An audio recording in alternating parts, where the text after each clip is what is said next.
Alright, so today we wanted to go over the HHA sight lineup and introduce the new 2019 Tetra. So kind of have an array of the different models that HHA makes here, at least the ones that we have. And we own all these. These are all of our personal sights, and that's how much we love HHA and their products and how much we stand by their products. We're not getting sponsored or endorsed by any way by them at all. These are all of our personal sites that we paid for out of our own pockets. So I guess we'll save the new 2019 for last. But you got the Optimizer Ultra, right? Yep, this is the DS Ultra. So this one was the first introduction of the wheel. Has this particular model, so they do a 1-pin, a 3-pin, and a 5-pin. Right. This one was originally a 3-pin. We converted it, or our coworker converted it. Dennis, if you're watching this, sorry, bud. But he converted it from a 3-pin down to a 1-pin, and this has the wheel and back, just like that. So you're able to roll up, roll down with that, just like that. And a lot of people that had this one realized there was an issue with mounting a quiver because this wheel was right here. They did make a bracket that moved that up out of the way, but to combat that, they went to the kingpin, which had the wheel forward. And we don't have a regular kingpin here. All we have is the tournament editions. But this is just an example with the dovetail on this one. The regular kingpin just had the mounting block back here instead of the dovetail, but it moved the wheel to the front, so you got away from that issue. This was the third edition, was the kingpin. So the third edition of the Optimizer. This was the second edition. We don't have one of the sliding ones. I have it on one of my other bows. I just didn't bring it today, but on that one it actually has a sliding feature instead of a wheel on there. All of these have their own designated tapes, and what's nice about HHA is you only have to sight in at two distances, 20 yards and 60 yards, and it'll spit out a tape to go from 20, and mine's been accurate all the way up to 100 yards, and I shot 3D targets at up to 100 yards with my HHA tape. Obviously, the more accurate you are when you're doing the sight-in process at 20 and 60, the more accurate the tapes are. But yeah, I've ran them all the way out to 100 yards on the tapes, and they're spot on. At least I can't outshoot the accuracy anyways. Yeah, I mean, I've shot a lot of other brands out there. When I first picked up an HHA, I was shooting Sherlock, Excel, and I also had a CBE on one of my other bows, and Josh actually introduced me to HHA. I had one on my very first bows. I didn't know a whole lot about them. It wasn't until actually Josh showed me, the benefits of single pin sliders that I decided to get an HHA Kingpin. This one right here. So this is the Kingpin Tournament Edition. Has the dovetail bar. Goes out, I believe, 6 inches for this dovetail bar. These do have second, third axis adjustments built into them. Yeah. The old style here, you had to get actually a third axis block to be able to do a third axis adjustment, but these ones here have it built in. They have a changeable wheel, so you can leave one with the sight tape on. You can always go back and double check, or if you change your setups, you just throw the sight in wheel on, re-sight in, and pick out your new tape. So that is really convenient to be able to do that. They also have a hard reset if you want 20 yards to be your hard reset, so you don't have to look. You can just spin it back, and it's whatever your hard reset is at. The windage adjustments are 1/8 inch clicks at 20 yards, so that's really convenient. Yeah, so I mean, last year what they came out with was the Tetra. So the Tetra, this is the 2018, flagship model for HHA. Tetra means fourth generation optimizer. This one had a hard mount, also has first, second, third axis all built in. the biggest thing with this sight, and I think is a game changer, is the macro micro adjustment on this.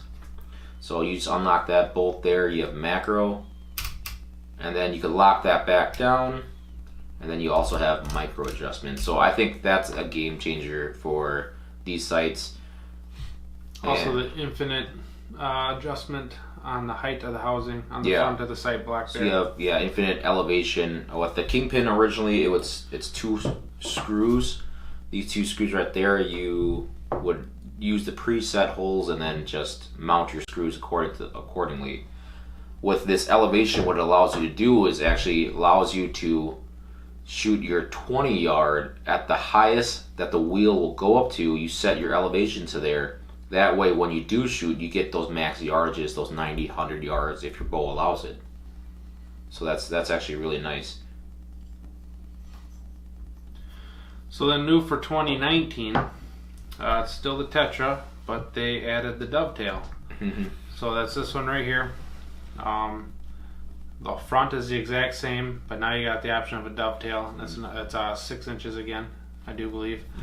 The Tetra Dovetail is a little bit lighter than the Kingpin. I think I weighed the Kingpin one time at like 13 ounces. It's pretty heavy. Yeah, it's pretty hefty sight. Doesn't bother me none. I like that it's solidly built. I mean, these things are like tanks, so I do like that, and the weight doesn't seem to bother me. But if you are concerned about that, the Tetra is definitely lighter. Yeah.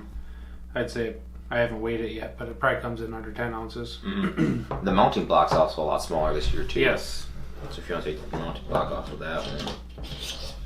Just compare it in size. Yeah, so the mounting block is quite a bit smaller on the new Tetra, which I really like. There's a huge debate out there whether you should get a Tetra or a Kingpin. I'm a huge fan of the Tetra. Just the macro micro adjustment for me is worth losing the wheel feature. So for me, I typically keep my bow, because I run multiple bows. My Tetra sits on my Oneida, and I only use one set of arrows for my Oneida, my hunting arrows. So I'm not too worried about, pulling this off, putting a setup tape on, and then you kind of set it and forget it in a way. You leave it on there, and it's good for basically ever until you pick up your bow again. Every hunting season, put it away, pick it back up. The yardages are still good. So because of this macro micro adjustment and the infinite elevation, to me, it's worth it to give up that wheel feature, and it is a little bit cheaper as well. For the regular Tetra, you're looking at about $250. You're looking at, what is it for now? $430, I do believe, for the tournament edition. For the tournament edition. I'm not sure how much, so this is relatively new. I'm not sure how much they're going to price this one at. If I had to guess, it'd be right around just shy of that $300 price point. And for me, I really, really do love the Tetra because of its lightweightness. I mean, comparing the two, you're talking maybe a few ounces, but you're talking on like a 3D tournament style bow. You want to save every ounce and put that on your stabilizers as far from you as possible to keep you steady. I am a fan of the Kingpin myself. The weight doesn't bother me, but for being a hunter, I love having the ability to swap out the wheels. My setups change throughout the season depending on what I'm hunting, like between turkey to deer, or even if I went out west, my setup would be completely different than what I run here in Wisconsin. So the being able to change the wheel out, put the other sight in block on, re-sight in with my new arrow setup, and change the tapes out real quickly is a perk that I really like about the Kingpin. So something to think about if you do change your setups throughout the season. Having that changeable wheel definitely makes a difference. Yeah, all of these they come in multiple scope sizes too. All of ours are 1 5/8. Here, this is a 2-inch one. They also come in 1 3/8. Yep. So for those 3 sizes, 1 3/5 pin on the DS Ultras. I'm not sure if they make a 3-pin or 5-pin Tetra. I think it's a 3-pin. Yeah, I don't know that they have 5-pin on the Tetra, but they might. I'm not sure. And I like to run my pins at 019 because I have really bad vision, so I always run mine at 019. There seems to be what looks like a mile of fiber optic under here, and I've never needed external light, even pitch black out there. You still see that fiber optic, no problem. Most of the newer ones, so 55, OL 55 and up, do come with the rheostat cover. Otherwise, the regular 5000 series doesn't come with rheostat cover, so you're not able to cover that up. The whole reason that they came out with the 55 was because people were complaining that it's just way too bright, which is actually a really good problem to have. Yeah, on sunny days you need that cover to be able to cover up some of the fiber optic and tone it down. Otherwise you get a real bright starburst effect. Mm-hmm. Like you said, there is a lot of fiber optic on these. The inch of 5/8 housing has, I don't remember exactly, but yeah, like you said, it's a mile's worth. Mm-hmm. And they get bright. These particular ones have a light on them. We got it just to test it out, but honestly, I think I'm going to move it over to the sight wheel. The Kingpins do have that option. I don't know if the Tetras don't know. Okay, so you can set it on the sight wheel, so you can light that up if it's getting darker and hard to see. So that's kind of a nice option to have. Mm-hmm. Be able to go back and forth or put one on both if you're really hard of seeing that pin. Yeah. But yeah, this one here, like I said, it's mounted up here right now. I just did to test it, and honestly, it's too bright. Even at sunset when I'm hunting it, I don't need that light up there. So yeah. And whether you're a target archer, whether you're a hunter, indoor, outdoor, I mean, you used indoor for last year for the state tournament. Yep.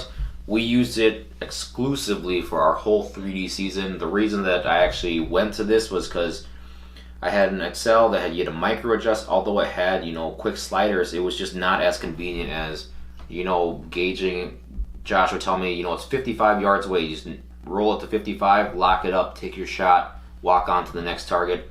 32 yards, bring it down to 32 yards, lock it up, and take your shot. And it's right on the money every single time. If I missed, it was because of me and not the sight.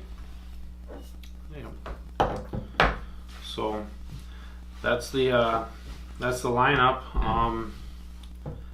I said there's one other model that's just a slider. It doesn't have a wheel. Yeah, that's the OL 5000 series and the OL 5500 series. Yeah, the optimizer light and a cadet. So yeah, I don't know. Check these things out. We're a really big fan of them. We like these sights a lot. Yeah, I mean at the shop they're our go-to sight. This Tetra right here is our go-to sight.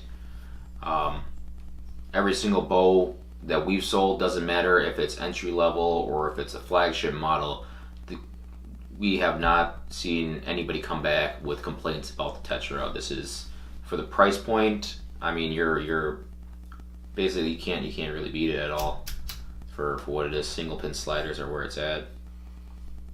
So we just want to thank Scott and Eben from HHA. They've always helped us out a lot at the shop, got us the parts we needed and everything really quick. So thanks guys at HHA.